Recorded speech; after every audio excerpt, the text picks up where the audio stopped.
Dieu, je vous salue au nom de Jésus. Amen. Chaque jour, nous nous préparons au retour du Seigneur. Je ne sais pas dans quelles conditions tu te prépares, mais tu vas te préparer. Parce que le retour du Seigneur est imminent. Si tu as vécu sur cette terre des hommes et que tu rates ta rencontre avec le Seigneur, même le chien a été mieux que toi. On dit un chien en vie est mieux qu'un lion mort. Alléluia. C'est ça l'essence de notre vie, c'est ça l'objectif de notre vie. Et nous n'allons cesser de le rappeler chaque jour de notre vie. Alléluia. Aujourd'hui, on va parler encore de quelque chose qui est aussi important. Amen. Parce que nous sommes dans un temps, nous sommes dans un monde où les choses continuent d'aller de mal en pire. Mais dans ça, les chrétiens n'ont pas les yeux ouverts. Et ils sont entraînés dans le sommeil. Ils sont entraînés dans beaucoup de choses qui les distraient. Amen. Quand tu t'assois et que tu regardes comment tu as commencé avec le Seigneur, le zèle que tu avais, la détermination que tu avais, l'engouement que tu avais de mettre coûte que coûte la parole de Dieu en pratique, quand tu regardes ça, et puis aujourd'hui, quelle différence tu peux faire? Si tu as la même posture, gloire à Jésus-Christ, c'est bon. Si tu as fait plus que ça aussi, gloire à Jésus-Christ, c'est bon. Il faut continuer. Mais quand tu regardes, s'il y a une grande différence, c'est-à-dire que si maintenant est moins qu'avant, c'est que tu dois te réveiller. Alléluia. Aujourd'hui, on va détecter quelques signes qui vont nous montrer que le temps est proche. Le départ est proche. Maintenant, pour ceux qui veulent dormir, qui dorment. Pour ceux qui veulent se réveiller aussi, qui se réveillent. Gloire à Jésus. Les signes des temps. Les signes des temps. Les signes des temps. J'ai déjà dit ici qu'un peu enseigné est difficile à tromper. Mais il sera difficile de tromper ce peuple si le peuple retient l'enseignement, le garde. Sinon, si on t'enseigne que tu vis, ils vont te tromper maintenant. Voilà. Quand le vent va souffler, tu seras traumatisé, emporté par ce vent. Les signes des temps, on prend Matthieu 16, 1 à 3. Matthieu 16, 1 à 3, je lis.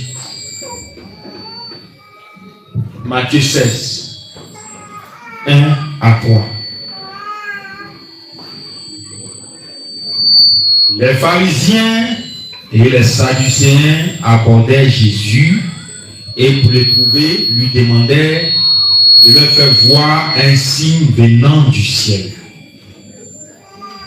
Jésus leur répondit, le soir vous dites il fera beau, car le ciel est rouge, pardon. Et le matin, il y aura de l'orage aujourd'hui, car le ciel est d'un rouge sombre.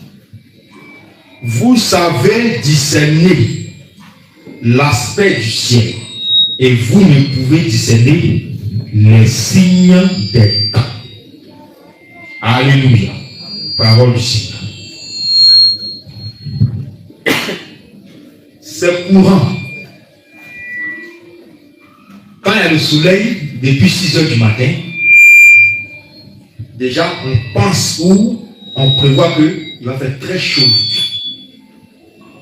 Quand le soleil sort à 6 heures du matin, on dit, ah, c'est que la chaleur d'aujourd'hui, là, ça sera fort. Ça, on le dit. S'il arrive que le ciel s'assombrit, on dit, de la manière on voit le ciel, c'est que la pluie est en route. Si on voit le vent avec les nuages, on va se dire, bon, c'est que la pluie quelque part, juste à côté du lieu où nous sommes. Après, il y a le vent et puis il fait un peu froid. Donc, à travers la manifestation ou les changements du climat, on arrive à déduire un événement qui va arriver.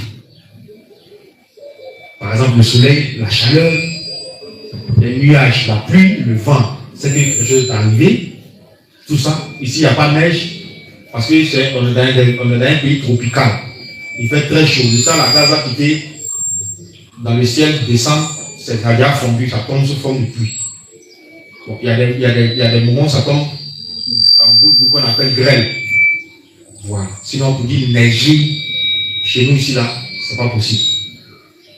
Amen.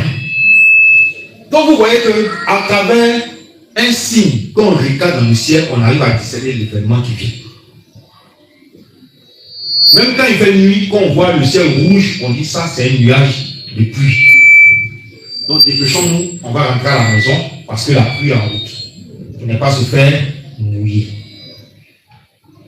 Donc, savoir discerner aussi les signes des temps qui vont précéder la venue du Seigneur, c'est aussi important. De la manière, on sait discerner les signes du soleil, de la lune, des nuages et autres. Nous aussi, nous devons apprendre à discerner les signes des temps qui vont précéder la venue du Seigneur. Et c'est ça que nous allons voir. Pour ne pas que toi qui es dans l'espérance du ciel, qui es dans l'espérance du royaume, tu puisses t'endormir comme les autres. Parce que quand on espère quelque chose là, on veille. On veille dessus. Quelqu'un qui va s'aimer par exemple un champ de maïs. Quand il a sémé les grains, à chaque fois il va vérifier. S'il y a des herbes qui ont poussé, il nettoie les herbes, pour ne pas que les mauvaises herbes étouffent la plante du maïs qui va s'élever. Donc il veille à chaque fois. C'est comme ça aussi celui qui attend le retour du Seigneur doit veiller également. Donc, savoir discerner les différents signes des temps revient à montrer que toi aussi, tu es debout, tu n'es pas endormi. Et quand tu vas voir ces choses, toi, en toi-même, tu dois te dire que vraiment, le Seigneur n'est plus loin. Il est en route. Donc, les derniers réglages que j'ai à faire de ma vie, même concernant ma vie, je les fais. Saint-Esprit, aide-moi. Ce que j'ignore, qui est encore dans ma vie, aide-moi. Et jour après jour, quand Dieu va voir ça, le Seigneur aussi content, va t'aider. Alléluia. On va prendre 1 Thessaloniciens, chapitre 7. On va voir dans ce passage quel avertissement la Bible nous donne. 1 Thessaloniciens chapitre 5.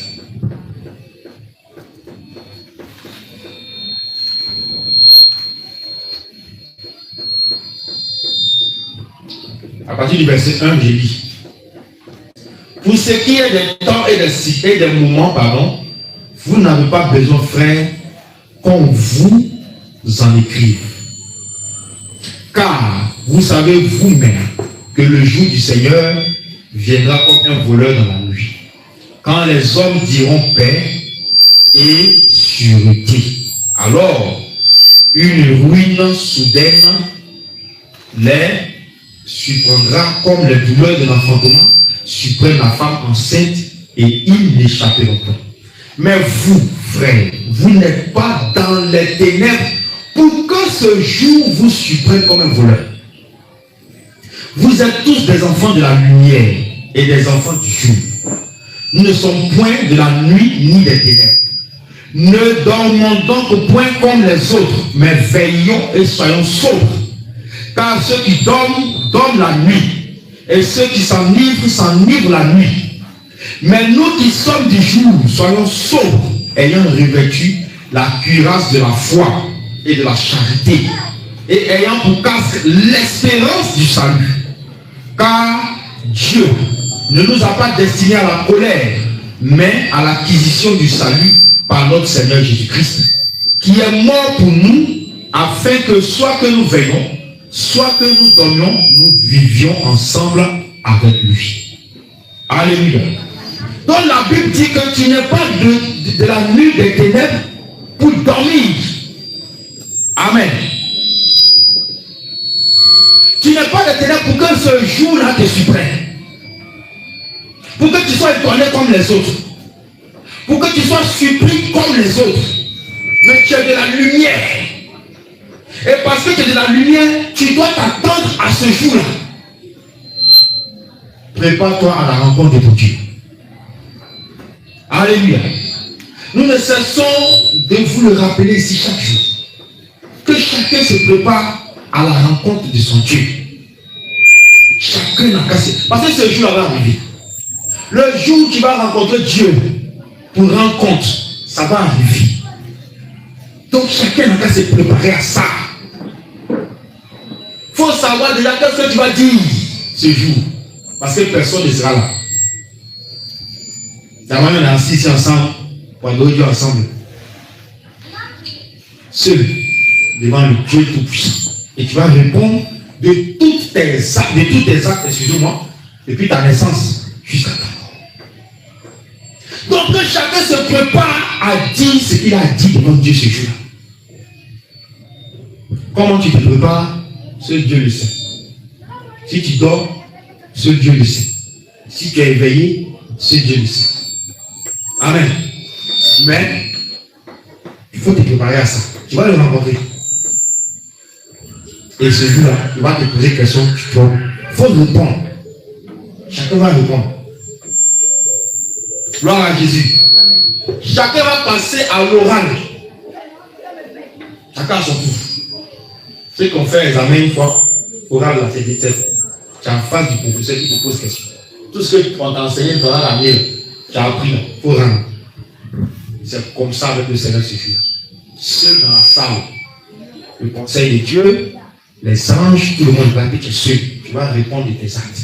Donc dès maintenant, il faut te préparer à cette rencontre. Parce que cette rencontre-là, tu veux pas, tu le désires, tu ne le désires pas, elle aura lieu tôt ou tard. Amen. Donc nous ne sommes pas de ceux-là qui sont dans les ténèbres, qui sont dans le monde, pour que ce jour du Seigneur nous surprenne. Et ça ne va pas qu'il y a enlèvement. Mais toi, tu sais qu'il y a enlèvement. Qu'est-ce que tu fais pour te préparer à ça? Donc, la question qu'on va se poser maintenant, pourquoi on doit discerner les signes des temps? Pourquoi? Oui, c'est obligatoire de discerner. C'est obligé de discerner les signes des temps. Pour toi-même, ton bien. Parce que si tu ne les discernes pas, tu seras aussi entraîné comme les autres dans le sommeil. Et les signes là, il y en a beaucoup, ça se passe chaque jour sous nos yeux. Mais on pense que l'avènement du Seigneur est loin. Je pense que c'est loin.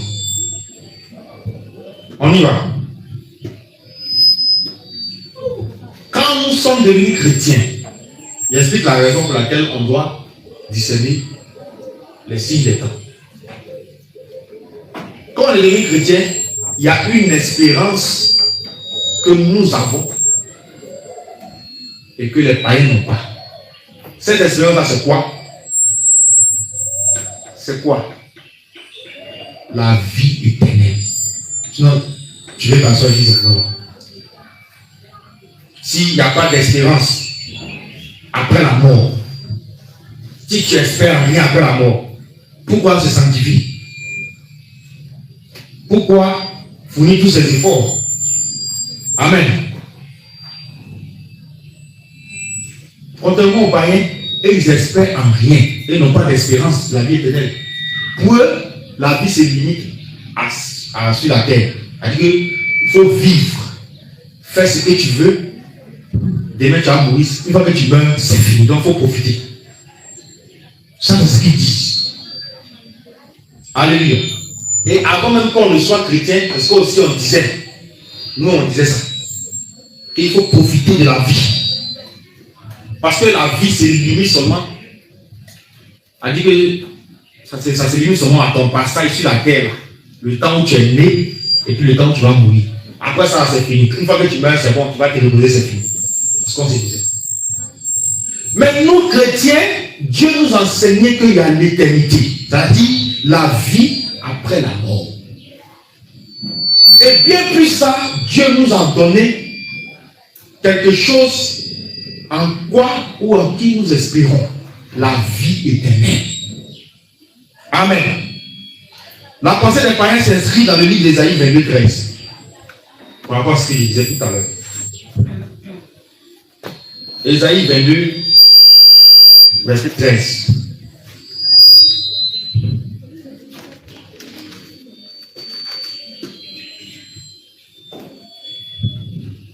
Je lis.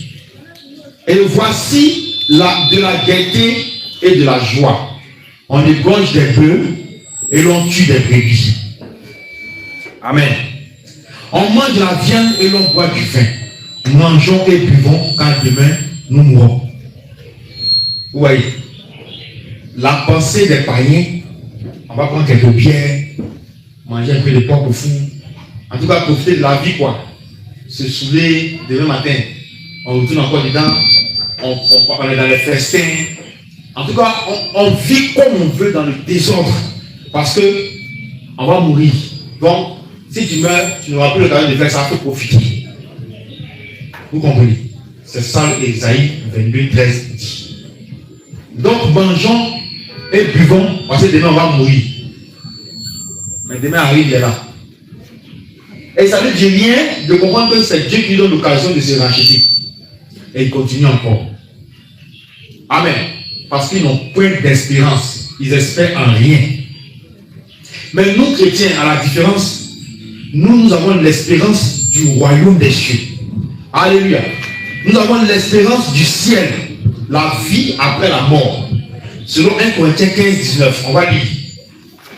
1 Corinthiens 15:19. Je te présente le préalable pour que tu comprennes ce qu'il en est. 1 Corinthiens 15:19. Je lis la parole. Si c'est dans cette vie seulement que nous espérons en Christ, nous sommes les plus malheureux de tous. Nous sommes les plus malheureux de tous les hommes. La Bible dit, si c'est seulement sur cette terre qu'on espère en Christ, c'est qu'on est les plus malheureux. Parce qu'on se prive de beaucoup de choses. On s'abstient de beaucoup de choses pour faire plaisir à Christ. Mais dans quel but? Si c'est seulement pour rester sur la terre, si c'est seulement pour la vie sur la terre, c'est qu'on est les plus malheureux. Effectivement. Puisque quand tu as appris à te débrouiller, là, dit, mais tu es devenu vieille, moi tu es devenu vieux, tu es devenu ceci, tu es devenu cela, on te parle. C'est pas ça. Pourquoi? À cause de Christ. Mais toi, tu ne t'es pas dépouillé pour ce qui est sur la terre ici. Tu t'es dépouillé dans l'espérance de la vie éternelle. Donc c'est ça qui est la différence entre nous et les païens. Parce que ce n'est pas dans cette vie seulement on espère. On espère qu'après la mort, Christ nous récupère. Et nous fasse entrer dans son royaume. Et c'est cette espérance-là qui doit être le moteur de la vie chrétienne, la vie des chrétiens. Il doit le booster. Parce que ça ne sert à rien. Ça ne sert à rien. de croire en Christ, de faire tout ça pour le Seigneur, si toi-même, tu n'espères pas en quelque chose après la mort, c'est que tu perds ton temps. C'est pourquoi il a dit, si c'est dans cette vie seulement que nous espérons en Christ, c'est que nous, les chrétiens, nous sommes les plus malheureux. Mais nous pouvons dire Alléluia, gloire soit rendue à Dieu, parce que ce n'est pas seulement en cette vie que nous espérons en Dieu, nous espérons en Dieu après la mort aussi. Donc le chrétien, lui aussi, il espère, par la foi en Jésus, en la vie éternelle, en l'enlèvement de l'Église, en la cité céleste, la nouvelle Jérusalem, selon la promesse faite par le Seigneur Jésus lui-même. Gloire à Jésus. Prenons Nombre 23, verset 19. Et à la suite de ça, on va lire des passages. Donc Dieu a fait une promesse. Nombre 23, verset 19. Dieu a fait une promesse. Et la parole de Dieu ici nous dit la nature de Dieu. Nous dit ce que Dieu est, ce que Dieu fait. Alléluia. On lit. Dieu n'est point un homme pour mentir, ni le fils d'un homme pour se repentir. Ce qu'il a dit, ne le fera-t-il pas? Ce qu'il a déclaré, ne l'exécutera-t-il pas? Alléluia. Donc tout ce qu'on va voir à la suite, c'est que Dieu va faire ça. Si une parole est sortie de la bouche de Dieu, soyons sûrs que sa main va accomplir ce que sa bouche a dit. Amen. Donc si Dieu a promis telle chose, soyons sûrs que cette promesse va se réaliser. Amen. Et nous allons voir ces différentes promesses. Allons-y dans Jean 3, 16.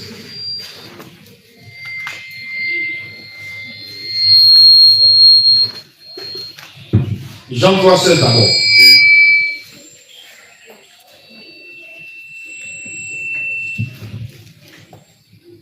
La Bible dit quoi dans Jean 3, 16? Car Dieu a tant aimé le monde qu'il a donné son Fils unique, afin que quiconque croit en lui ne périsse point, mais qu'il ait la vie éternelle. Donc Dieu a promis la vie éternelle à tous ceux qui croient en Jésus. Or, on vient de voir que Dieu n'est pas un homme pour mentir, ni le fils d'un homme pour se repentir. C'est pas ça? Ce qu'il a dit, sa main va l'exécuter. Donc si Dieu dit, celui qui croit en moi à la vie éternelle, c'est que la vie éternelle existe. C'est que cette promesse-là est vraie. C'est tout, hein?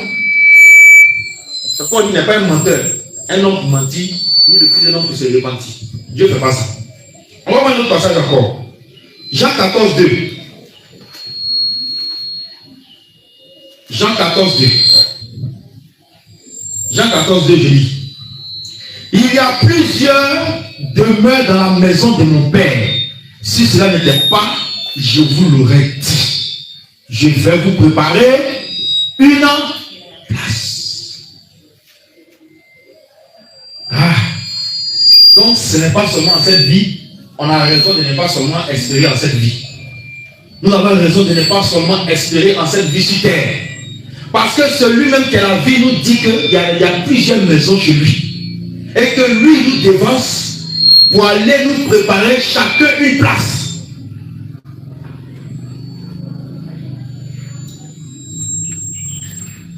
Donc il y a une promesse qui est vraie. Et c'est à cette promesse-là que nous devons nous attacher fermement pour conduire ou orienter notre vie chrétienne. On va lire encore un autre passage. Apocalypse 21, versets 2 à 7.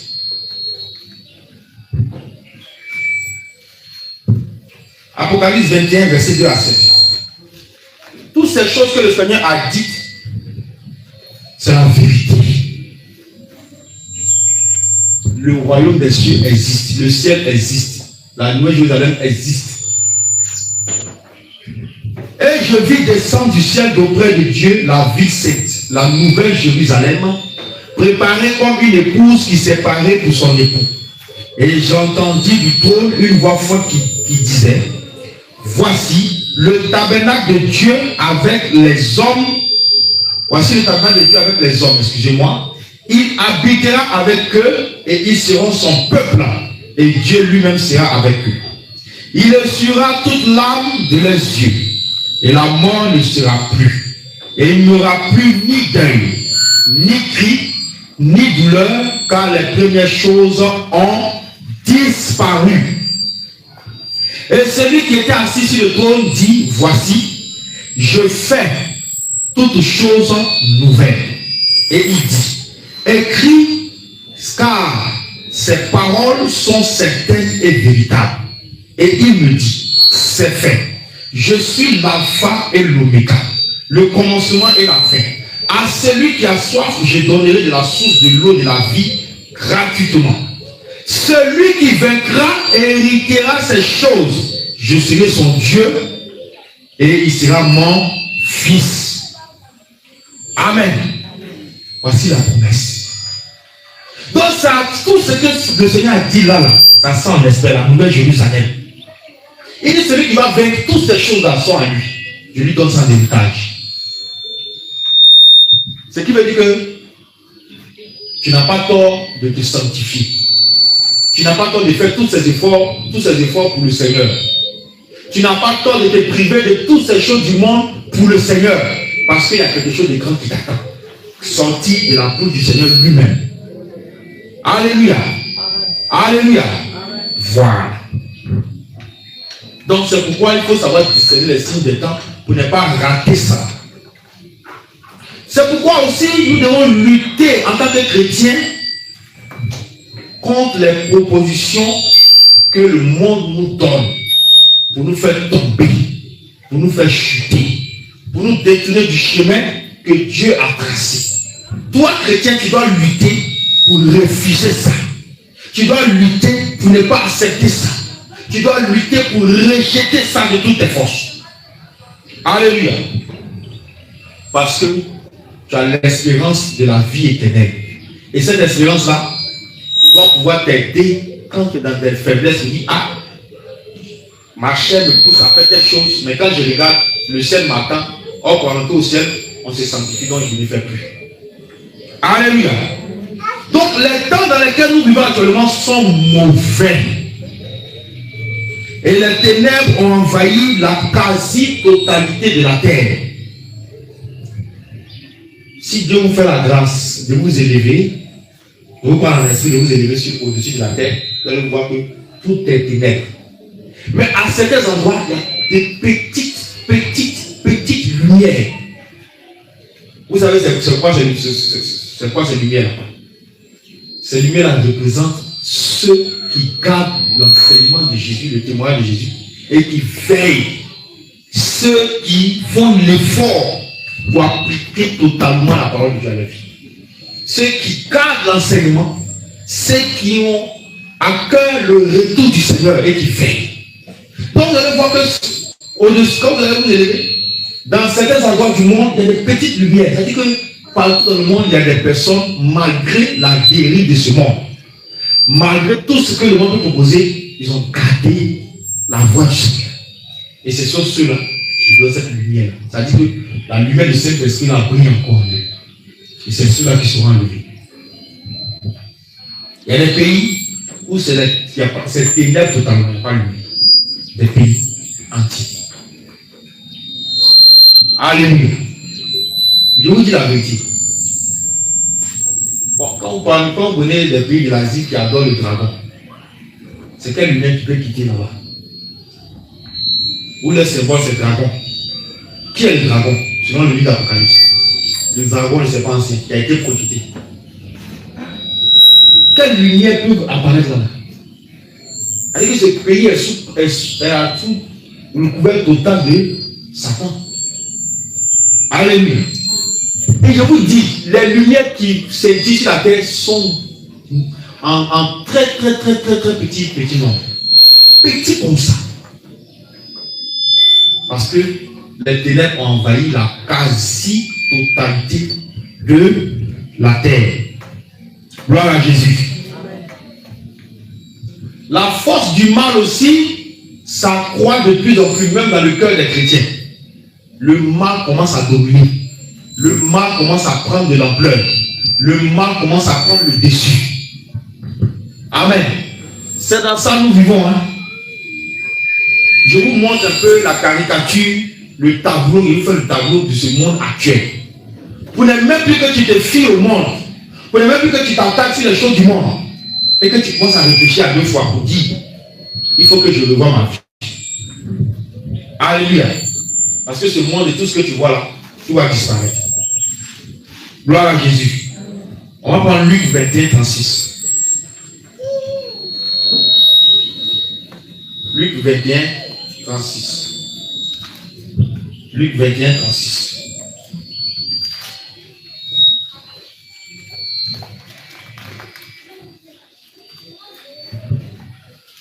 Luc 21, 36. Je lis au nom de Jésus.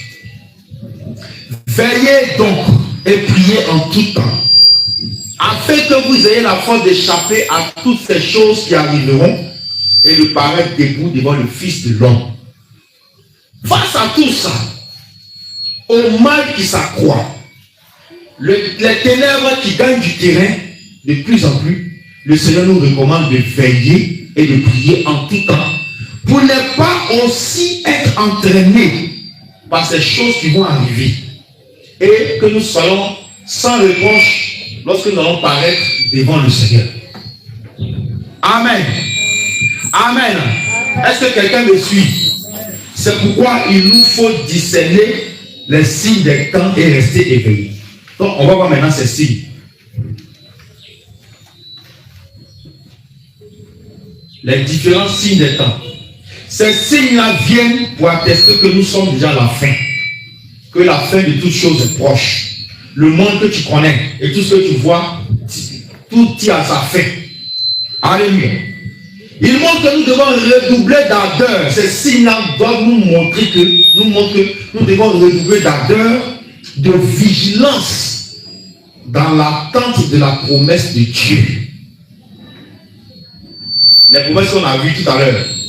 Hein? Il y a plusieurs demeures dans la maison de mon père, la Nouvelle Jérusalem, celui qui croit à la vie éternelle. Maranatha. Alléluia. Tout à l'heure tu as prié, hein? Contre le sommeil et la distraction. Ne te laisse pas abattre. Donc, vous comprenez, ces signes viennent nous montrer que nous devons redoubler encore d'ardeur et de vigilance. C'est ce qu'on appelle les signes des temps. Le premier signe qu'on peut voir, c'est pas que c'est lui qui occupe la première position. Voilà. Le premier signe, la séduction au niveau de la foi ou la séduction des élus.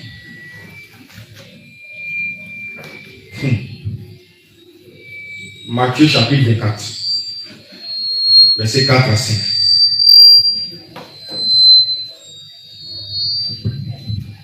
Bien aimé, il y aura c'est trop dit. Actuellement, la séduction est là. Et le Seigneur l'avait annoncé depuis. Amen. La séduction est là. Beaucoup sont séduits. La séduction est mise en place pour tromper plusieurs, pour égarer plusieurs. On va lire d'abord la parole. Matthieu chapitre 24, verset 4 à 5 d'abord. Jésus leur répondit, prenez garde que personne ne vous séduise, car plusieurs viendront sous mon nom, disant, c'est moi qui suis le Christ, et ils séduiront beaucoup de gens. Au verset 11, plusieurs faux prophètes s'élèveront et ils séduiront beaucoup de gens. Ça se voit, non? Les gens qui se font appeler Dieu, qui se font appeler dernier prophète majeur, dernier homme de Dieu sur la terre, remplaçant de Jésus, on le voit. Même dans la doctrine de Jésus, il y a pas des discours persuasifs et la langue du serpent arrive à introduire dans les pratiques de la sainte doctrine des choses que la parole de Dieu ne recommande pas. Amen. Et ils entraînent beaucoup de personnes dedans. Toi qui aimes te fier à l'homme, toi qui aimes te fier à la parole de l'homme plutôt qu'à la parole de Dieu, fais attention. Fais beaucoup attention. Un être humain, quel que soit son titre, il reste toujours être humain. il est appelé aussi à se tromper. Parce qu'il y a des gens, ils ont placé leur foi en des hommes de Dieu. Ils ne vivent et ne respirent que par les hommes de Dieu. Donc ce que l'homme de Dieu dit, c'est vrai, c'est faux, on ne vérifie pas, on prend en aval. Toi, c'est pas Jésus, tu sais, tu es un idolâtre. Alléluia. Tu es un idolâtre. Moi, je vous ai toujours dit ici, ce que je vous enseigne, tu peux aller vérifier aussi. Sur la base de la parole, de toute façon, ce n'est pas Coran on lit, c'est la Bible on lit ici. Amen. Voilà. Donc, pendant qu'il parle, je prends ça pour justifier ce qu'il dit. C'est là et puis on voit ensemble. Si c'est faux, tu sais. Si c'est faux, tu sais. Donc, si tu vois qu'il me trompe, ah, là, tu as dit quelque chose, tu t'es trompé, hein. On vérifie ensemble. Ah, c'est vrai, hein. Excuse-moi, c'est que je me suis trompé. C'est comme ça que ça marche. Il ne faut pas avaler. Amen. Il faut avoir l'attitude des gens libérés. Voilà. C'est comme ça on fonctionne. Je continue. Donc les gens vont séduire. Même ceux qui sont censés être éveillés seront aussi séduits. Pas seulement par les faux prophètes, mais par les choses du monde. Les belles choses du monde. Dans la saine doctrine, il y en a plein, malgré les détournements, sont pas attirés par le flot du monde. Il suffit d'un petit vent, et puis ils sont à terre. Je vous dis la vérité. Il suffit d'un petit vent, et puis ils retournent dans le monde. Je vous dis la vérité. On peut être tous assemblés dans le lieu de culte. Amen. Mais on n'a pas le même fondement. Il y a d'autres qui sont des géants au pied d'Agir. Que las apparences sont en vain. Il est assis, hein? Il est assis dans l'assemblée. On enseigne. Il écoute, il entend. Mais le cœur balance encore. La séduction de ce monde. Les nouvelles choses sortent. Ça sort seulement. Tes yeux sont dessus. Ils vont t'avaler. Et ça doit être un signe pour dire que, oh, c'est que Jésus n'est pas loin. Quand tu vois ça, Jésus n'est pas loin. Alléluia. Deuxième signe, les conflits entre chrétiens et entre assemblées. Nous sommes à la fin des temps. Hein? Nous sommes à la fin des temps. Lui il a dit j'ai raison. L'autre dit tu as tort. C'est moi ici le plus fort. C'est moi ici le plus mieux. C'est moi qui domine. C'est moi ici ceci. C'est moi ici cela. Non, la parole de Dieu là, ici, la Bible dit ça. C'est vous qui êtes dans l'erreur. Vous vous trompez selon la raison. Vous êtes en train de mal les Écritures. Vous commettez telle chose. Tu as l'impression qu'aujourd'hui, on a au moins 10 000 Jésus. Oui.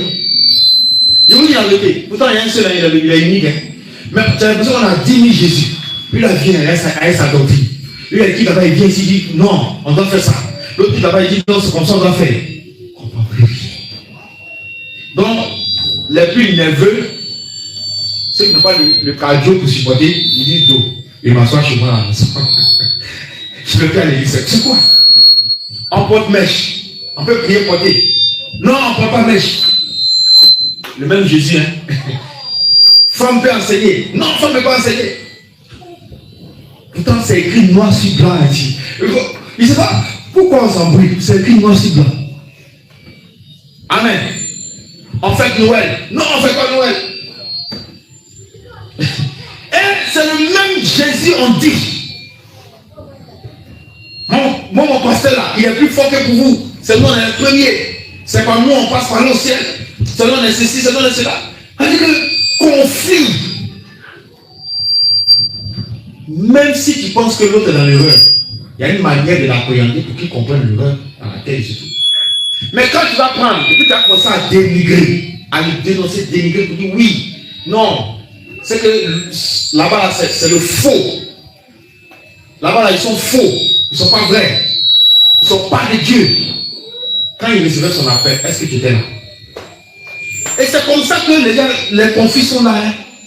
Même si, je dis bien, même si la doctrine n'est pas celle de Jésus. Mais il y a une manière de l'appréhender. Parce que lui aussi, il pense qu'il est en train d'adorer Dieu. Si toi tu es éclairé, passe par un moyen pour qu'il aussi soit éclairé. Mais le moyen de dire, lui il est faux, et puis toi tu es vrai là, ça c'est pas bon. Pourtant, vous dites Jésus, Jésus. Bon, vous combattez. Les païens, ils vont faire comment? Amen. C'est pourquoi le Seigneur a été clair. Il dit, les prostituées, les publicains vont vous dévancer. Laissez là vous discuter. Laissez là faire conflit. Laissez là dire qui est vrai, qui est faux, qui est premier, qui est deuxième, qui est dans la vérité, qui est dans le mensonge. Restez dedans. Pendant que vous faites ça, les publicains et les prostituées, eux, ils sont en route pour le ciel. Dormez seulement. Donc les conflits entre chrétiens, on ne défend plus la cause de Jésus, on défend la cause de son église. On défend la cause de son pasteur. J'aurais appris 2 églises qui se dépouillent. Il y a une, on dit, la femme n'a pas enseigné, chose qui est vraie, chose que nous soutenons selon la parole. Voilà, il faut le signifier. L'autre dit que la femme peut faire, mais la femme se dépouille. La femme peut monter à la chair, peut exercer le ministère d'autorité. Donc, il y a ceux qui disent que la femme ne doit pas enseigner, chose qui est vraie d'ailleurs. Il y a l'un des membres qui dirait, je vois c'est une cabine, ça vient à côté de l'église où on dit qu'ils sont dépouillés, mais la femme peut enseigner. Donc quand ils sortent comme ça, et puis ils ont constaté que c'est l'un des membres de l'autre là, la guerre en même temps. Vous voyez, il faut dire Jésus est proche. Il n'est pas loin. Quand tu vois tout ça là, il est proche. Alors qu'on est tous dépouillés. Nous on dit Jésus, on fait délivrance, feu. Mais le problème est où? Bon, tu dis qu'une femme ne va pas enseigner. Moi, il dit qu'on enseigne. Il n'y a pas de problème. Tu restes quand même mon frère. Amen. Mais seulement que tu es dans l'erreur, c'est tout. Pourquoi se combattre? Pourquoi se voir dans... Non. L'animosité. Alléluia. En tout cas, moi je vous exhorte à ne pas voir quiconque qui est ailleurs, catholique ou musulman ou païen ou telle église comme un ennemi. Je vous exhorte à ne pas pouvoir faire les choses comme ça. Vous voyez tous comme des frères, mais seulement qui n'ont pas la vérité que tu as. Comment toi tu vas leur montrer la vérité? C'est ça que tu vas faire. Ne le voyez pas. C'est vrai que quelqu'un n'est pas de ton assemblée déjà, il est ton ennemi. Même ceux qui sont derrière ces assemblées de Dieu, si vous les voyez, saluez-les, approchez-vous d'eux. Par toi, il peut avoir aussi la lumière. Amen. Nous ne sommes pas une église tribaliste ou raciste. Nous sommes une église qui comprend que nous aussi, on a été tirés de la boue. Nous sommes des pauvres pécheurs qui ont été sauvés par grâce. Donc ce qu'on connaît là, ce qu'on sait là, c'est la grâce de Dieu. C'est tout. Mais une église qui se voit supérieure, quand on voit l'autre, on dit non, quand tu es déjà mort. Il dit, les publicains et les prostituées vont nous dénoncer. Et ils sont dit au portail, nous on est encore au début du chemin. Vous comprenez? Donc je vous raconte cette histoire-là pour que vous sachiez dans quoi on est et que le temps là est proche. C'est un signe de la fin des temps. Des querelles entre chrétiens. On a le même père, on se dit qu'on a le même père, mais on se bat, on se condamne, on s'accuse. Alléluia. L'autre va monter à la chair, toi tu es faux. L'autre va à la chair, toi tu es... Il y a des faux, hein. Il faut dénoncer, ça c'est vrai. Hein? On les connaît. Et ils n'ont rien à voir avec Jésus. Et ils sont là pour eux-mêmes. Mais il y a aussi des bruits qui ont été débrouillés. On parle, tu dis cette doctrine. Et puis on se lance les cailloux. Amen. Église sainteté, ne rentrez pas dans ça. Si quelqu'un vous entraîne dans ça, il faut lui dire merci, bonne journée, tu passes toucher. Amen. C'est pas ça le Seigneur va appeler. Si tu essaies de lui montrer la voie, il lui refuse, laisse-le, prie pour lui et puis avance. C'est Dieu qui va juger au dernier jour. Donc les conflits, les églises se déchirent. Les chrétiens se combattent entre eux. Ils se moquent les uns des autres. Un n'a pas tombé. Chrétien qui dit Jésus avec toi, il va dire c'est bien fait pour toi. C'est propre.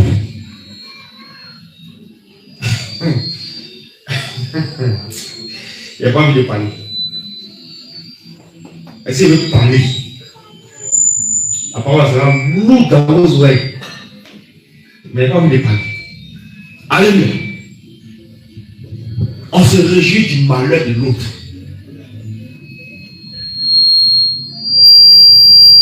Souvent, ce qui t'arrive de mauvais ou même tu penses que c'est mauvais. C'est ta délivrance.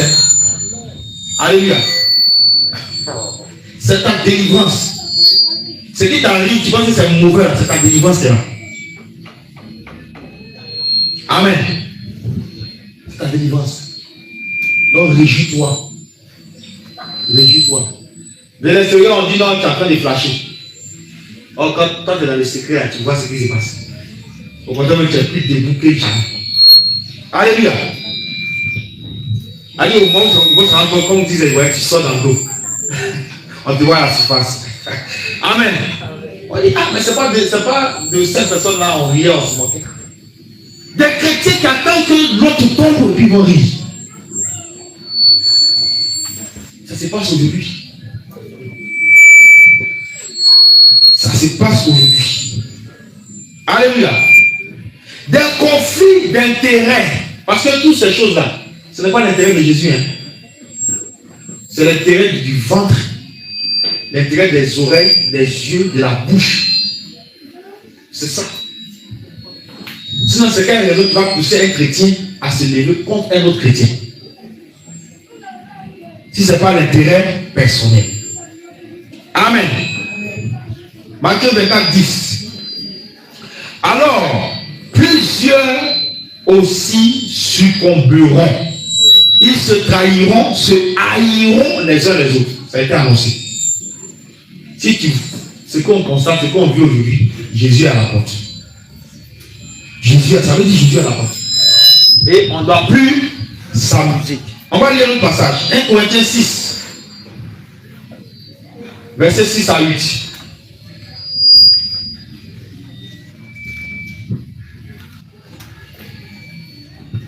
1 Corinthiens 6, verset 6 à 8. Mais un frère plaide contre un frère et cela devant les infidèles. On va s'exposer sur les réseaux sociaux. S'accuser sur les réseaux sociaux devant les païens.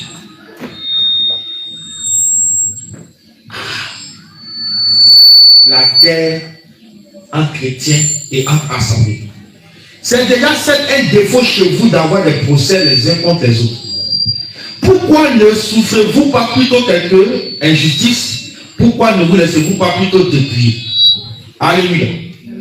Mais c'est vous qui commettez l'injustice et qui dépouillez, et c'est avec des frères que vous agissez de la sorte.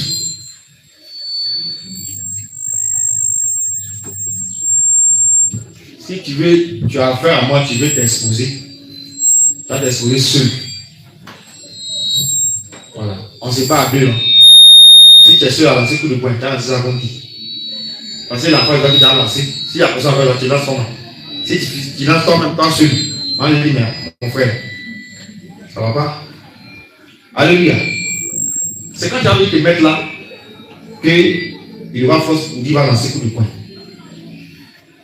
Mais quand il est seul, toi, tu vas t'exposer. On va lancer. Quand tu as sauté, monté, descendu, courir, lever la poussière, tout ça. Quand tu as fait tout ça, tu t'assois. Forcément, tu vas te caler en l'air. Ça descend. Vous n'avez pas eu la gravité la dernière fois. Quand on lance quelque chose, ça descend forcément. On n'est pas sur la lune où tu planes. Voilà. Mais sur la terre ici. Donc quand tu as fini ça forcer, tu vas t'asseoir. Et puis, ce que tu as créé, on va voir. Amen. Les conflits entre chrétiens et entre assemblées. Troisième signe, pour montrer que nous sommes très proches de la venue du Seigneur. Les persécutions, les outrages à ceux qui veulent faire réellement la volonté de Dieu. Je m'adresse à toi qui as accepté la parole. Toi qui as été humilié par ta famille à cause de Jésus. Donc tu as été rejeté parce qu'aujourd'hui tu dis que tu fais plus ce que tu faisais. Sans toi, je m'adresse, écoute-moi bien. Les persécutions, les outrages à ceux qui veulent faire réellement la volonté de Dieu. Beaucoup veulent se mettre à part pour Jésus. Beaucoup veulent vivre pleinement la parole de Dieu dans ce monde corrompu. Pendant que dans ce monde corrompu, tu cherches à changer, tu cherches à évoluer, tu vas être sujet à des persécutions. Tu vas être sujet à des moqueries. Tu vas être sujet à des outrages, à des rejets même. C'est un signe. Il n'est pas dit que toi qui veux t'amuser ta vie. Hein. Ce n'est pas de toi qui as pris ta vie chrétienne au sérieux et qui décide de vivre pieusement, coûte que coûte, à tous les niveaux, conformément à la parole de Dieu. Tu vas subir ça. Et si ça arrive, ou si tu as déjà subi, que tu continues de subir, ou que tu vas subir, Jésus à la porte. C'est un signe. Donc tous ceux dans ce monde aujourd'hui qui vont chercher à plaire à Dieu, qui vont chercher à se mettre à part pour le Seigneur, seront persécutés, seront outragés. Pour rien, on va coller des délicieux. On va porter contre eux des faux témoignages parce qu'ils veulent faire la volonté de Dieu.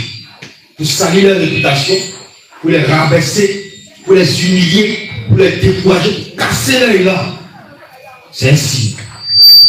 2 Timothée 3, verset 12. Ce que dit la parole. 2 Timothée 3, verset 12. Je lis.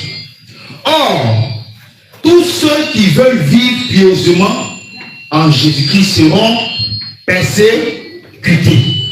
Alléluia. Alléluia. Amen. On va lire Matthieu 10. Matthieu 10, verset 17 à 18. Matthieu 10, verset 17 à 18. Je lis la parole. Mettez-vous en garde contre les hommes, car ils vous livreront aux tribunaux et ils vous battront de verges dans leur synagogue. Vous serez menés à cause de moi devant des gouverneurs et devant des rois pour servir de témoignage à eux et aux païens. Verset 22. Vous serez haïs de tous à cause de mon nom. Mais celui qui persévérera jusqu'à la fin sera sauvé. Quand on vous persécutera dans une ville, fuyez dans une autre. Je vous le dis en vérité. Vous n'aurez pas achevé de parcourir les villes d'Israël que le Fils de l'homme sera venu. Le disciple n'est pas plus que le maître, ni le serviteur plus que son Seigneur. Il suffit au disciple d'être traité comme son maître et au serviteur comme son Seigneur. S'ils ont appelé le maître de la maison Belzébul, à combien plus forte raison appelleront-ils ainsi les gens de sa maison? Vous voyez, Dieu m'a annoncé que vous serez haïs, persécutés. On ne persécute pas celui qui a un pied dedans, un pied dehors. Il est trop à l'aise, lui il vit bien. On persécute celui qui est sérieux, celui qui dit non au péché, non au monde. Mais tu as deux couleurs. Ça ne te concerne pas ce message. Double vie, ça ne te concerne pas. C'est pas de toi il parle. Il parle de toi qui est sincère avec Jésus et qui a décidé de se priver de tout ce que Jésus n'aime pas pour éviter la vie éternelle. Matthieu 24, verset 9. Donc, la persécution des vrais chrétiens. Il y a des gens qui sont décapités dans des parties du monde à cause de la parole de Dieu. C'est le signe que Jésus rapporte. Matthieu 24, verset 9. Alors on vous livrera au tourment et l'on vous fera mourir et vous serez haïs de toutes les nations à cause de mon nom. Dieu a déjà averti. Donc tous ceux qui veulent pieusement en Jésus-Christ seront persécutés. Alléluia. Un autre signe. Les guerres entre nations aux quatre coins du monde. Les guerres entre nations aux quatre coins du monde. Sans parler des guerres passées, comme la première et la deuxième. Alléluia. On va parler de quelques guerres présentes. Il y a la guerre au Soudan actuellement entre l'armée régulière et les rebelles armés par d'autres puissances pour venir faire le carnage. Il fait un temps des images circulaires sur les réseaux sociaux. Il y a même une femme avec ses 3 enfants qu'ils ont pendus. Des personnes sans état d'âme. Vous voyez, c'est des guerres. Amen. La guerre en Ukraine qui continue de faire encore des dégâts. La guerre dans le mois de juin 2025 entre Israël et l'Iran, qu'on appelait la guerre des 12 jours. Ça a duré 12 jours. Ils sont bombardés. Amen. La guerre entre Israël et les nations arabes, telles que la Syrie, le Liban, l'Iran, etc. Le conflit entre la Thaïlande et le Cambodge. Donc il y a eu conflit à la frontière entre les deux pays. Ils ont défait des chars, se sont attaqués. Il y a eu aussi le conflit entre l'Inde et le Pakistan l'année passée. Vous comprenez? Donc des nations vont se lever contre d'autres nations. Des pays vont se lever contre d'autres pays. Sans parler de ce qui s'est passé, ce que nous vivons présentement, bien aimé, nous montre que Jésus est à la porte. Les signes des temps. À quel temps nous sommes? Tout ça doit nous amener à comprendre, à savoir à quel temps nous sommes. Alléluia. Alléluia. Amen. Matthieu 24, versets 6 à 7. Je lis la parole. Vous entendrez parler de guerre et de bruit de guerre. Gardez-vous d'être troublés, car il faut que ces choses arrivent.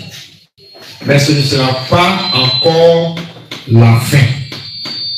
Une nation s'élèvera contre une nation et un royaume contre un royaume. Et il y aura en divers lieux des famines et des tremblements de terre. Tout cela ne sera que le commencement d'un problème. Alléluia. Dieu l'a annoncé. C'est un signe. C'est l'un des signes de la fin des temps. On va voir l'autre signe. L'abomination de la désolation en lieu saint. L'abomination de la désolation en lieu saint.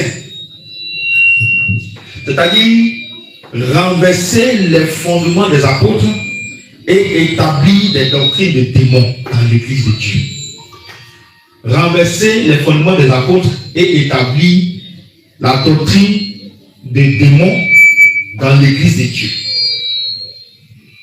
1 Timothée 4, verset 1. J'espère que vous comprenez ce que nous sommes en train de dire. 1 Timothée 4, verset 1. Je vais lire. Mais l'Esprit dit expressément que dans les derniers temps, c'est ça que nous sommes en train de voir, dans les derniers temps, quelques-uns abandonneront la foi pour s'attacher à des esprits séducteurs et à des doctrines de démons. On va les voir. Donc, plusieurs fausses doctrines vont être introduites dans l'église de Dieu pour tromper beaucoup et les amener à la perdition. L'évangile de la prospérité, qui n'est écrit nulle part. Amen. Tu vas voyager, tu seras riche, tu vas travailler, tu seras béni. L'évangile de la prospérité. L'autorisation au ministère d'autorité à la femme. Amen. J'ai parlé de ça tout à l'heure ici. Dans la quasi-totalité des églises d'aujourd'hui, ou des assemblées, la femme a un pouvoir là-bas. C'est-à-dire la femme a le ministère d'autorité qui est en contradiction avec la parole. Donc c'est ça l'abomination de la désolation établie en lieu saint. Je pense que les apôtres doivent se retourner dans les tombes en voyant ça. La conformité avec le monde et ses convoitises. Certaines pratiques du monde qu'on introduit dans l'église. La manière de s'habiller du monde, on introduit dans l'église. Les danses mondaines, on introduit dans l'église. Les rites mondains, on introduit dans l'église. Les cantiques mondains, on introduit dans l'église. J'ai vu, c'est quelle année 2024-2023. Dans une église, on parle de gospel paya. Je vous dis la vérité. Un groupe de jeunes là, et puis le pasteur permet, il monte à la chaise, puis il commence à faire musique coupée décalée en gospel. On appelle ça gospel paya. Comme il y a un groupe là, on appelle groupe paya, on met quoi? Des jeunes qui font couper décalée. Et on dit gospel paya. Oh oui. Et ça, on dit l'église, ils vont adorer. L'église de Dieu. Amen. Donc, on introduit des choses dans l'église, on permet des pratiques qui ne sont pas bibliques dans l'église. L'abomination de la désolation établie en Dieu. On permet à Jézabel de prendre le contrôle de l'église par les mèches, les vêtements sexy, les bijoux, le maquillage. On dit non, c'est la grâce. Voilà. Si tu as foi en Jésus, tu es sauvé. Et qu'est-ce qui montre ta foi? Quelle est la preuve de ta foi? En te conformant toujours au monde. Les gens sont chrétiens, mais leur ancienne vie, leur nouvelle vie chrétienne, il n'y a pas de différence. Alléluia. L'introduction des pratiques païennes n'ayant aucun fondement biblique. Les célébrations des fêtes, par exemple. D'où c'est venu? Mais l'église, des assemblées célèbrent ça. Le fétichisme et les sciences ésotériques dans l'église. On va prendre des pouvoirs mystiques pour exceller. La sorcellerie se pratique dans l'église. La franc-maçonnerie se pratique dans l'église. La rose foire se pratique dans l'église. Vous comprenez? L'abomination. Ces choses-là n'ont même pas leur place dans l'église normalement. Mais on voit. La mondanité. S'habiller comme les gens du monde. On fait des tresses, des fantaisies dans les vêtements. D'autres même vont à l'église et on fait le dos ouvert. On dit rien. C'est l'église. Dieu accepte tout le monde. C'est vrai, mais pas dans les désordres. Donc, l'abomination de la désolation en lieu saint. Les fondements des apôtres ont été renversés pour établir des doctrines de démons. Et on le voit dans plusieurs assemblées. C'est notre signe que le Seigneur Jésus est à la porte. On va lire un passage. Romains 12, 2. Romains 12, 2. Que dit la Bible? Ne vous conformez pas au siècle présent, au temps actuel où nous nous trouvons. La Bible nous demande de ne pas nous conformer. Mais soyez transformés par le renouvellement de l'intelligence, afin que vous discerniez quelle est la volonté de Dieu, ce qui est bon, agréable et parfait, dit le Seigneur. Matthieu 24, 15. Est-ce que tu suis? Il faut suivre, hein? Ça va t'aider. Matthieu 24, 15. Je lis la parole de Dieu. C'est pourquoi, lorsque vous verrez l'abomination de la désolation dont a parlé le prophète Daniel, établi en lieu saint, que celui qui lit fasse attention. L'homme a pris la place de Dieu dans son église. C'est l'homme qui est encensé, l'homme qui est adoré, qui est élevé à la place de Dieu. L'abomination de la désolation. Gloire à Jésus. Un autre signe. La bonne nouvelle prêchée partout dans le monde.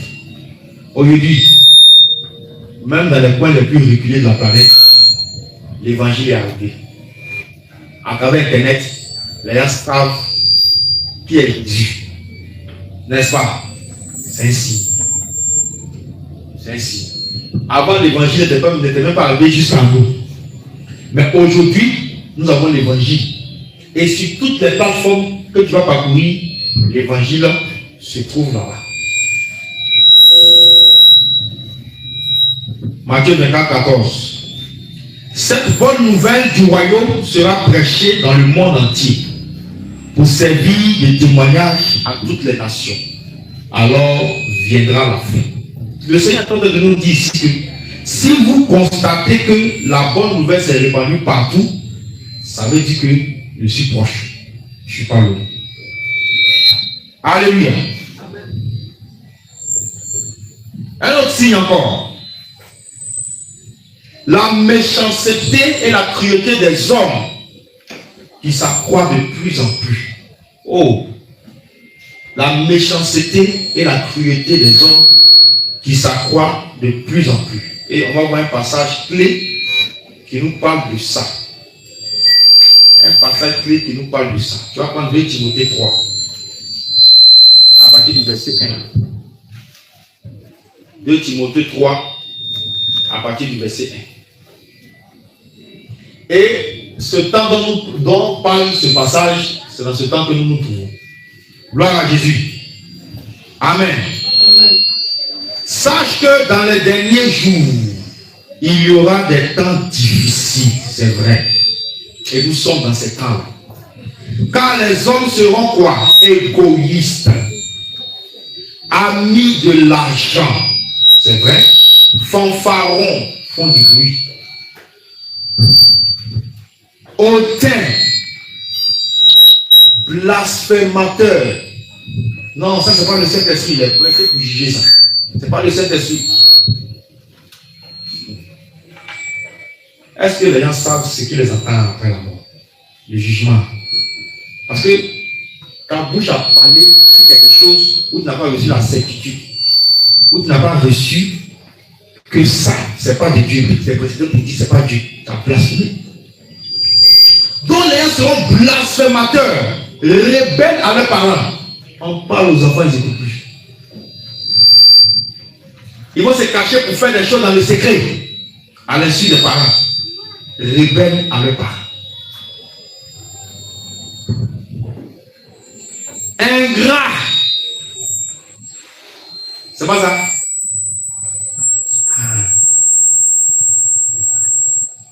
Tu l'as aidé, tu lui as fait du bien. Oh. Il se retourne contre toi. À la moindre occasion. Irréligieux. A dit qu'il n'y a pas de choses d'église, de chrétiens en eux. Irréligieux. Il est là à l'église, mais il est vide. Son cœur là, c'est cœur de lion. Cœur de hyène. Alléluia. Insensible. Regardez aujourd'hui. Quand on regarde les nouvelles, on dit qu'il y a eu bombardement ici, mais il y a eu tremblement de terre ici. C'est pas ça? Il y a eu un nombre de morts. Ça veut dire quoi? Oh, normalement, ça va nous toucher, mais c'est-à-dire que, bon, c'est comme quelque chose que tu as habitué. Donc maintenant, on te dit 400 morts, 36 morts, 22 morts. Oh, quand le Seigneur entend ça, lui il pleure. Mais nous, ça ne nous dit rien. On dit, oh, France de Cameroun, il ne dit rien, de quoi on change. Vous voyez, on apprend dans le quartier, ah, quelqu'un est mort là-bas. C'est parce qu'il est mort. La funéraille où? Ah, la funéraille là-bas. Ah, d'accord, il n'y a pas de souci. D'accord, donc, bonne route, hein. Insensible. Ah, la personne est malade, hein. En train de mourir dans la maison. C'est un artiste, en tout cas, bonne guérison. C'est fini.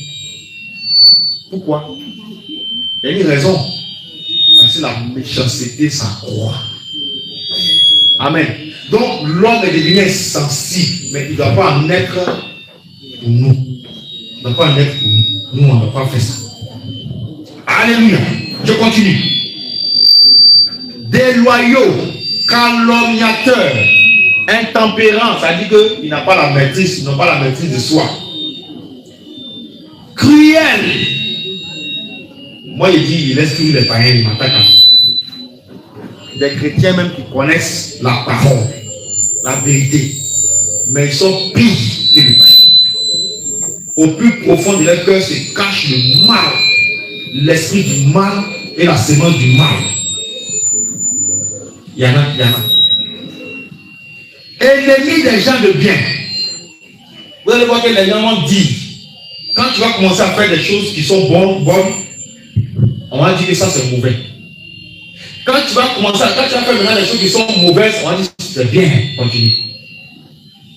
Ça existe même dans l'église. On va soutenir une action d'une soeur ou d'un frère. On sait en âme et conscience que ça ne cadre pas avec la parole de Dieu. Donc on soutient. Et on dit c'est bon. Il n'a qu'à faire. Maintenant, quand l'autre ou bien la soeur veut s'atteler à faire ce qui est bon, on dit regarde comment elle est. Non, elle n'est pas bien, c'était fait là. Non, moi je ne connais pas. Alors que c'est juste devant Dieu. Est-ce que vous comprenez? C'est ça aujourd'hui la réalité. Ennemi de gens de bien. Traître. Alléluia. C'est versé dans les églises.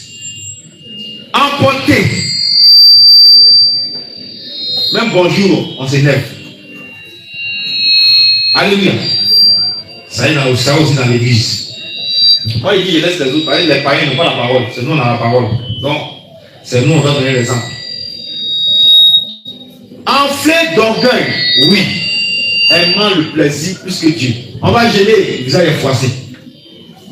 Il ne faut pas gêner. Les chrétiens qui attendent l'enlèvement, ils ne gênent pas. Ils gênent une fois par an.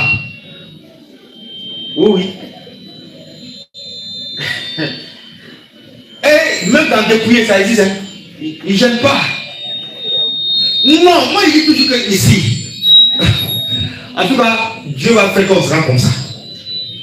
Il a parlé toujours sur nous. Dans des prières, on ne gêne pas. Manger seulement, manger. Le Dieu dit à jeune, on te maudit dans les cœurs. Parce que on n'est pas habitué à ça. On voit le jeûne comme un fardeau. Alléluia. Aimant le plaisir. Quand on dit consacre-toi,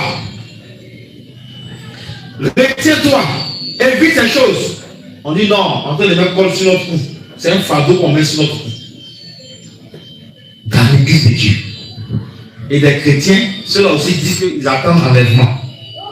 Ils attendent le retour du Seigneur. Mais c'est le signe. Alléluia.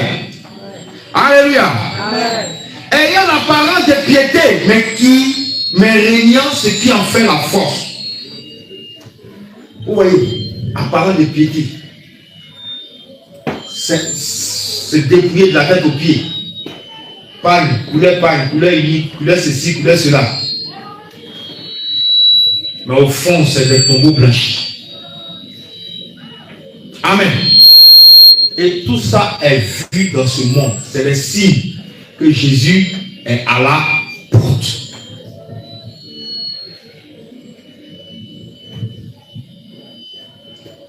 La faiblesse est un autre signe. La faiblesse de plusieurs dans la foi. C'est-à-dire que plus on va avancer vers le retour du Seigneur, beaucoup vont commencer à régresser. Beaucoup vont commencer à tomber. C'est pourquoi dans nos prières, prions aussi pour tous les frères et sœurs chrétiens à travers le monde. Un chrétien qui traverse des difficultés quelque part, tu ne sais pas, peut-être qu'à travers ça, il a vacillé dans sa foi, il est tombé. Que Dieu le bénisse. Il faut prier aussi pour eux. Il faut prier pour ton frère qui est quelque part là-bas dans le monde là-bas, qui lutte aussi comme toi pour avoir pas au royaume. En tes prières, souviens-toi de tous ces chrétiens. Alléluia. Donc, plus on va avancer, plus les gens vont commencer à diminuer dans la foi, ils vont commencer à tomber. Les choses de Dieu vont commencer à ne plus rien leur dire. Il est présent de corps, mais il a allé en voyage il y a longtemps. Il n'est plus là. Il n'est plus connecté à Dieu. Ça existe. Plus on va avancer, les choses vont se faire. Amen. Ils vont commencer à se refroidir. Ils vont commencer à reprendre les anciennes habitudes. Ce qu'ils avaient laissé quand ils ont connu Christ, ils vont commencer à retomber dedans. Quand tu vois ça, le Seigneur est proche. Le manque d'amour à cause de la méchanceté. Oui. Des gens vont commencer à diminuer leur amour. On appelle ça, ils vont commencer à dire amour prudence.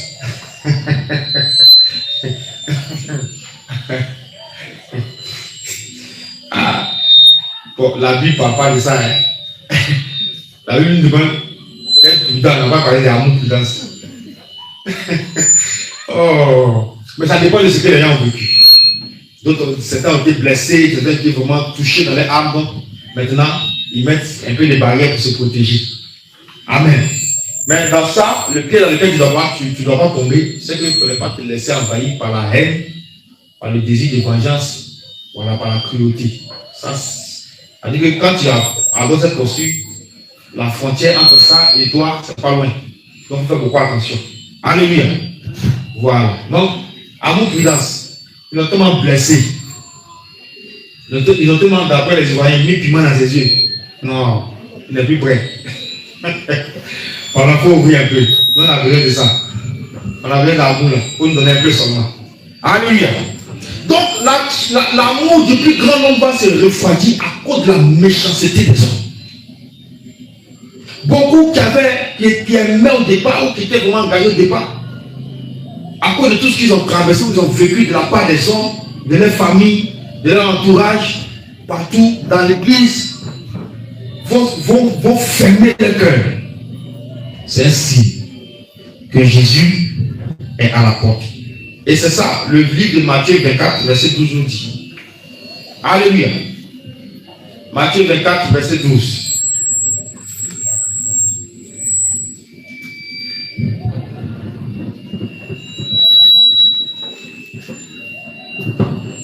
Et parce que l'iniquité se sera accrue, la charité du plus grand nombre se refroidira. C'est la vérité. C'est ce que nous vivons. Tellement l'homme a été méchant, tellement l'homme a fait des choses, beaucoup qui avaient ouvert le cœur au départ, ont commencé à fermer les cœurs.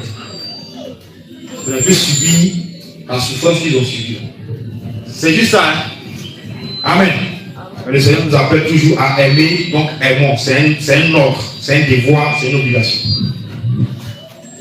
La distraction, un autre signe, la distraction intense pour endormir plusieurs à travers la technologie et les éthiques. Tu achètes ton temps, tu vas finir d'utiliser même un autre sortie. Il y a des gens, le diable l'a mis dans une course infernale, c'est-à-dire qu'eux, ils travaillent pour avoir un nouveau portable à chaque fois, la nouvelle sortie, il doit avoir ça premier. Donc lui, il travaille, il est esclave de ça. On dit Camon 20, Techno Camon 20 est sorti. Il a acheté. 2 mois après, Camon 30 sort. Il va chercher l'argent pour acheter 30. Alléluia. Pourquoi les gens ont envoyé les technologies, les gadgets sortent, les appareils sortent, les choses sortent pour attirer les regards. Pour plonger les gens dans la distraction. Si tu vois ça, la plupart des technologies là, hein, je vous dis la plupart, je ne vais pas dire tous, toutes, la plupart, ça a été utilisé dans le royaume des ténèbres peut-être des milliers d'années avant que ça vienne dire. On parle de 4G, 5G. Toi, c'est maintenant que tu as eu ça sur la terre. Mais dans le royaume des ténèbres là, ça fait 1000 ans c'est sorti. Là-bas, même là, ils sont peut-être à 20G, 100G, 60G. Pas même pas encore à 10. Est-ce que vous comprenez? La plupart des gadgets qui viennent sur la terre, les nouvelles technologies, au lieu d'essayer de créer des robots artificiels, tout ça, ça existe dans le royaume des ténèbres, des milliers d'années avant que ça vienne sur la terre.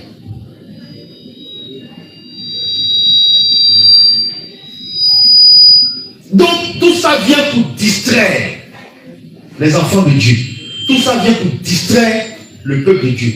Bien aimé, si tu constates ça, il faut que tu saches que Jésus est à la porte. Amen. Donc, il faut donc s'inspirer de toutes ces choses que nous venons de voir, tous ces signes-là, pour redoubler encore de vigilance, pour redoubler encore d'ardeur, pour redoubler encore d'efficacité, de sainteté. Bien aimé, ce sont ces quelques signes-là pour montrer dans quel temps nous nous trouvons.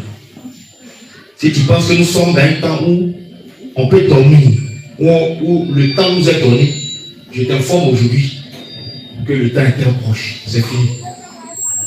Tu dois te réveiller. Gloire à Jésus. Matthieu 24, versets 32 à 33. La Bible nous dit quoi? Selon la sagesse du Seigneur. Instruisez-vous par une comparaison tirée du figuier. Dès que ces branches deviennent tendres et que les feuilles poussent, vous connaissez que l'été est proche. De même, quand vous verrez toutes ces choses, tout ce qu'on vient de voir et même plus, sachez que le Fils de l'homme est proche à la porte. Amen. Maintenant, ça s'impose à nous, nous les vivons. Quelle attitude nous devons avoir? Chrétien, qu'est-ce que toi tu dois faire? Psaume 11, verset 3 nous dit quoi? Le psaume 11, verset 3 nous dit: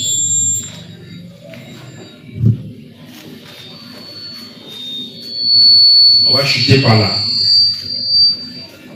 Quand les fondements sont renversés, le juste, que ferait-il? Quand toutes ces choses arrivent, toi qui es chrétien, qui espère l'enlèvement, tu dois faire quoi? Alléluia. Alléluia. Face à tout ce qui se passe et tout ce que nous venons de voir, nous enfants de Dieu, qui espérons à la vie éternelle, qui espérons à l'enlèvement, qu'est-ce que nous devons faire? Première chose, veiller. On dit veiller, mais comment? On va expliquer. Veiller. Première chose, veiller.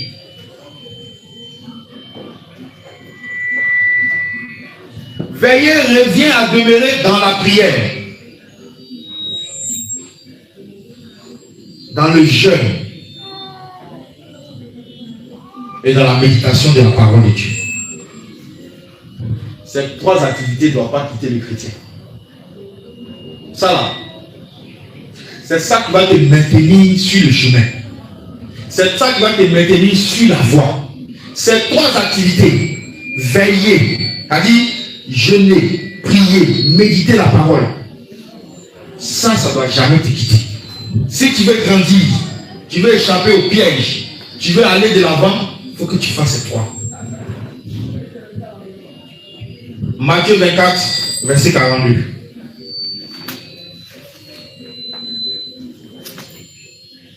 Matthieu 24, verset 42. Veillez donc, puisque vous ne savez par quel jour votre Seigneur viendra.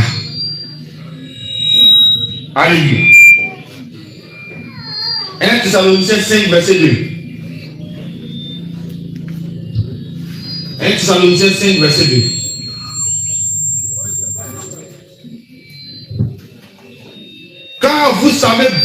Car vous savez bien vous-même que le jour du Seigneur viendra comme un voleur dans la nuit. Apocalypse 16, verset 15. Tous ces passages attestent que nous devons veiller. Apocalypse 16, verset 15. Je lis la parole. Voici, je viens comme un voleur. Heureux celui qui veille et qui garde ses vêtements, afin qu'il ne marche pas nu et qu'on ne voit pas sa honte. Amen. Amen. Amen. Deuxième chose, gardez les enseignements reçus ou gardez précieusement les enseignements reçus. C'est quand tu vas garder ce qu'on t'enseigne là, tu vas évoluer. C'est quand tu vas garder ce qu'on t'enseigne sur la base de la parole de Dieu que tu vas grandir. Mais si tu ne les gardes pas précieusement dans ton cœur, il te sera difficile. 1 Timothée 6. 1 Timothée 6, verset 13 à 14. Je lis au nom de Jésus. Je te recommande devant Dieu qui donne la vie à toutes choses et devant Jésus-Christ qui fit une belle confession devant Ponce Pilate de garder le commandement et de vivre sans tâche, sans reproche, jusqu'à l'apparition de notre Seigneur Jésus-Christ. Gardez le commandement. Ta sécurité se trouve dans la parole de Dieu qui t'est enseignée. Quand tu peux l'appliquer à ta vie, le mal n'aura aucun pouvoir sur toi. Alléluia. Troisième chose, examiner sa vie chaque jour. Examiner sa vie chaque jour pour savoir si l'on est toujours sur la voie du Seigneur. C'est la troisième chose. Examiner sa vie chaque jour pour savoir si l'on est toujours sur la voie du Seigneur. Sophonie 2, verset 1 à 2. Sophonie 2, verset 1 à 2, j'ai dit. Rentrez en vous-même, examinez-vous, nations sans pudeur, avant que le décret s'exécute et que ce jour passe comme la balle, avant que la colère ardente de l'Éternel fonde sur vous. Avant que le jour de la colère de l'Éternel fonde sur vous, dit le Seigneur. On va prendre encore notre passage, le psaume 139. Psaume 139. Je pense que tu peux prier aussi avec ce passage-là à la maison. Psaume 139, verset 23 à 24. Je lis. Psaume 139, verset 23 à 24. Sonde-moi, ô Dieu, et connais mon cœur. Éprouve-moi et connais mes pensées. Regarde si je suis sur une mauvaise voie et conduis-moi sur la voie de l'éternité. Tu peux prier avec Jésus. Examiner sa vie chaque jour pour savoir si l'on est toujours sur la voie du Seigneur. Amen. Quatrième chose à faire, rejeter le monde et sa convoitise. Selon 1 Jean 2, verset 15 à 17, vous savez très bien, n'aimez point le monde, ni les choses qui sont dans le monde. 1 Jean 2, verset 15 à 17. Rejeter le monde et sa convoitise.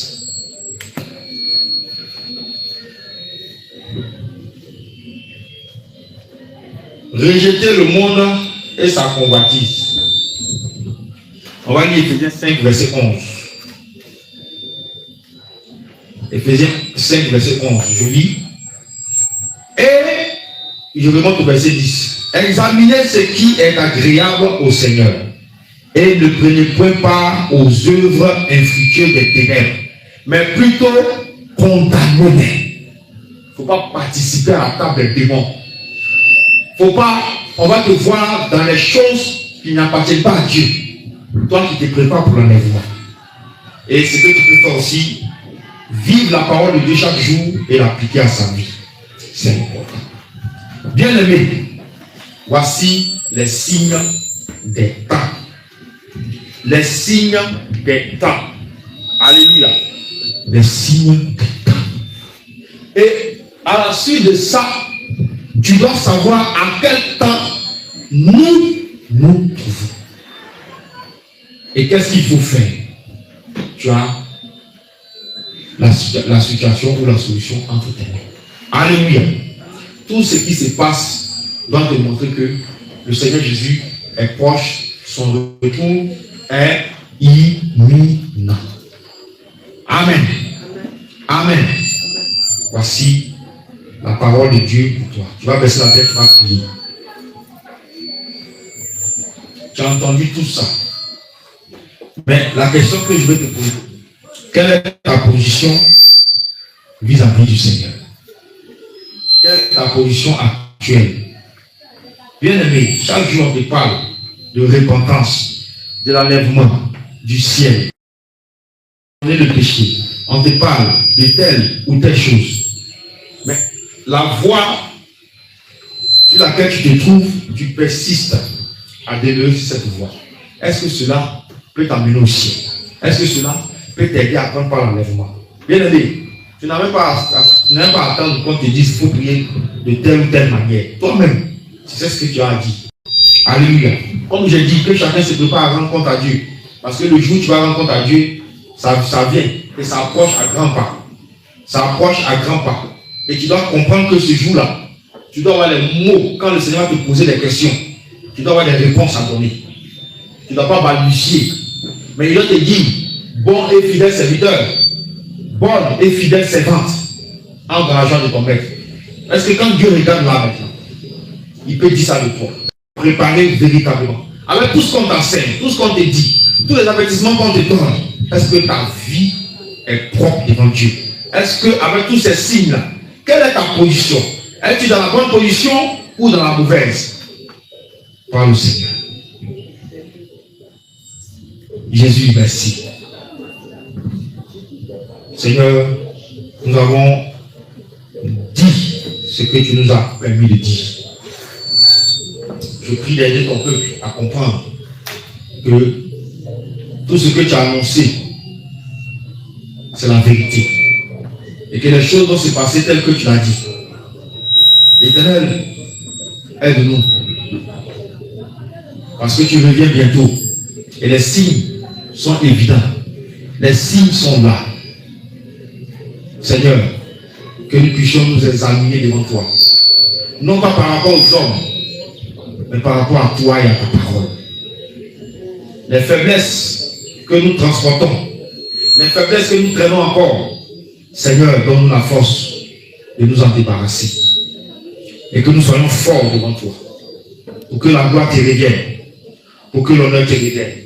Pour que la puissance te revienne. Merci parce que tu le fais.